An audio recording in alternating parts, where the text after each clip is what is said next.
এই যে একা একা চলাফেরা করছেন, জীবন নিয়ে শঙ্কায় ভুগেন না কখনো? যে আমার পরিবার সবাই তো, আমি আমার মাকে বলেছি যে দেখো, মানে আমরা যে লড়াই নেমেছি, আমার একটা মনে হয় কি কোনো রাজনীতিবিদের না বাসায় মৃত্যুটা হইতে পারে না, এটা কোনো ভালো মৃত্যু না।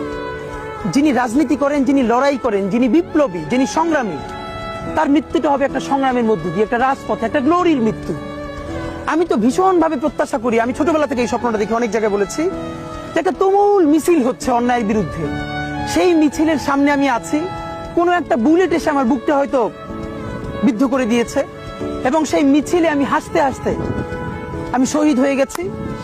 এবং সবাই যখন মৃত্যুটাকে ভীষণ ভয় পায়, আমি তখন হাসতে হাসতে আল্লাহর কাছে ভীষণ সন্তুষ্টি নিয়ে পৌঁছতে চাই যে আমি একটা ন্যূনতম ওই জীবনটা লিড করতে পারলাম, যে আমি একটা ইনসাফের হাসি নিয়ে আমি আমার আল্লাহর কাছে পৌঁছতে চাই।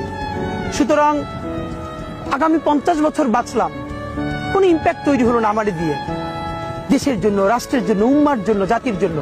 কিন্তু আমি ধরেন 5 বছর বাঁচলাম, সেটার মধ্য দিয়ে যদি আগামী 50 বছরের ইম্প্যাক্ট তৈরি হয়, তাহলে অনেকদিন বেঁচে থাকায় কি সাফল্যের বলেন?